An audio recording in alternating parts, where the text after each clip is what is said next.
got a new question for everybody. Is it legal in America to make a disease illegal?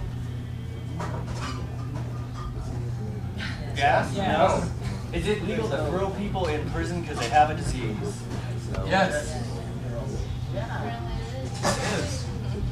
Let's think about this for a minute. Anybody sit around and read the DSM-4 when they're bored like I do? All right, two. Woo! All right. Okay, so can you tell me the diagnostic criteria for addiction? I cannot. Okay, here we go. One of the diagnostic criteria for addiction is repeated unsuccessful attempts at abstinence. What does that mean? I tried to stop and I fucking couldn't. Anybody have that happen to them ever? Okay, so when you're in the middle of a situation where you try and stop and you can't, do you have a choice? See, this is tricky because it's one of those, technically you do, but really you don't.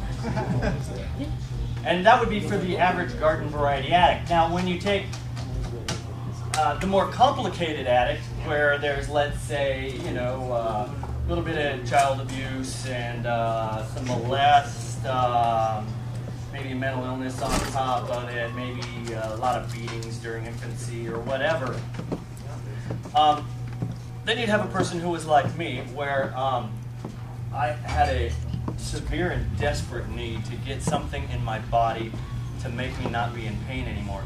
And so I think on the last day of 7th grade, again, this guy over here and maybe some of John Fogerty's kids, we went off to somebody's house whose parents weren't home and smoked some pot, and I finally got an effective molecule into my brain that made hell go away. And I realized on that day that life is a very simple proposition. All I have to do is get fucked up all the time, and then I'm okay, you know? That was my reality. And today, I know in no uncertain terms whatsoever, that is not a choice. It just simply isn't a choice. And so, if everyone in our society would simply say, well, duh, obviously you can't put someone in prison because they were born without, say, a leg, then how could it be okay to put people in prison because they have the disease of addiction? And what I keep finding, oh, and this goes back to the Teaching American History trip, check this out.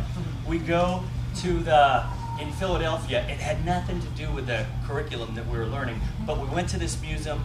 There's like a fraternal order of these certain Union soldiers, and they kept artifacts. Like we got to see a little piece of Lincoln's hair, and they had a plastered mask of his face, and also, I'll totally go on a tangent here.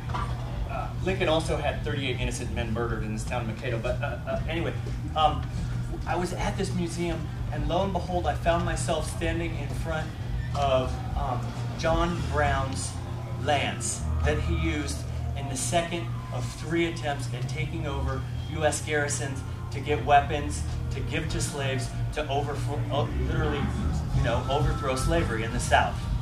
And I was looking at that lance and I went, I'm constantly making some fucking excuse like I'm not going to get into the drug policy issue because I'm just trying to get my needle exchange legal. I'm not going to get into that issue because I'm trying to get a job here. I'm not going to get into that issue for X, Y, and Z. And what I realized, we also saw original copies of the Liberator magazine that was made by Frank Lloyd Garrison, one of the first abolition magazines, is that it took people like those two people to say, no, we are not waiting for the end of slavery, we are causing the end of slavery.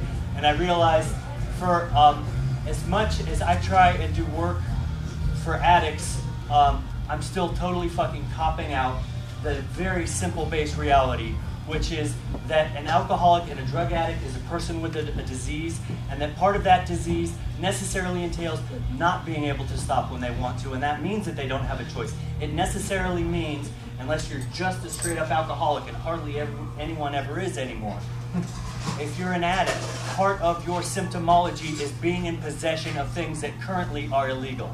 And that means having the disease of addiction is illegal in the United States today. And it's absolutely wrong and evil. And still, I'm stuck with, oh, I don't want to push that one too much because I want to get what I want over here, politically. But so I was looking at this lance, and I was like, fucking, we'd still be having slaves if it weren't for people like John Brown and like Frank Lloyd Garrison, who said, no, right now. No, what's right is right, and what's right is always right, and it needs to be done now. So anyway, After I saw that, I spent a few hours on a train with no guitar, and I was like, I'm going to try really hard to write a song without a guitar, and it was kind of fucked up, so I had to steal the music from somebody else. And I'll get to that at the end of the song. Remind me if I forget. This song is called, I don't know what it's called. I don't have titles on my pages, but in your booklet, if you have one, there's a title. Maybe it's called Abolition or something.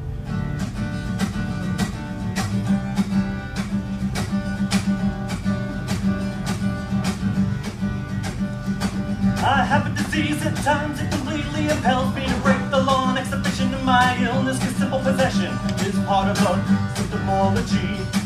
Today we can look back in history and find examples of the criminalization of disease, mental retardation, leprosy, schizophrenia, forced confinement, unconsented conservancy.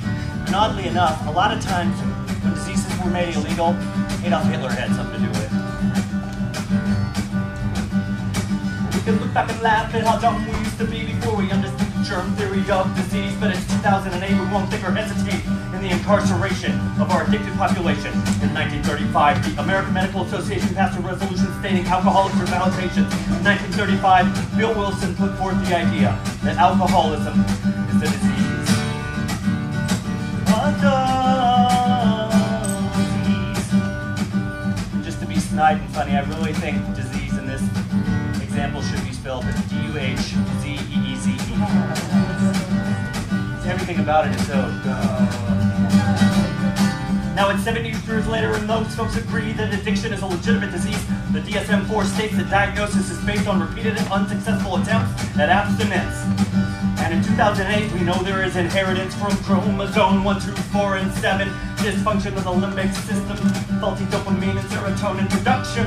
And in 2008, we know that it's true. Many people become addicts and drunks too, in pursuit of pain relief from incest, molest, abandonment, domestic violence, and war. And war. That's what I learned on Telegraph Avenue in Berkeley, is that everybody who comes back from war ends up a drug addict.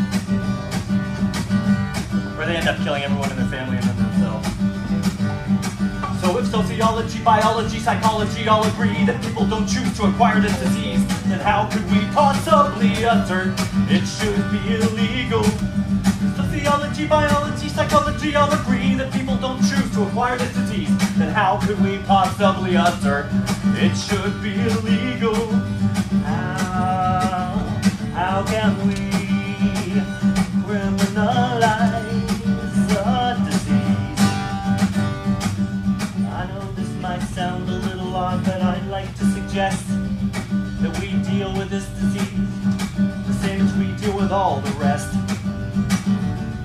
With the right to confidentiality, with the right to human dignity, with the right to refuse treatment, with the right to make informed medical decisions without coercion or intimidation, without interference from medically untrained law enforcement, with the right to confidentiality, with the right to human dignity, with the right to refuse treatment, with the right to make informed medical decisions without coercion or intimidation, without interference from medically untrained law enforcement. And I would suggest we try acting ethically and immediately abandon any cooperation with drug prohibition and incarceration of sick human beings. And I would suggest we try acting morally and immediately pursue abolition. I would suggest we try acting humanely. Where, oh, where will we find the John Brown that we need? The John Brown that we need. Okay, and I remembered what I was going to do at the end of the song. So, John Brown, he was the abolitionist guy that eventually executed him. Now there's another guy with the last name Brown, right? And he was in New Edition, Bobby Brown, right? Now he wasn't an anti-abolitionist, but he was a notable drug addict, and so was his wife. And her name was Whitney Houston, right? Okay, so here's how I ripped off the song. It's only in my dream. It's not as it may seem. It's all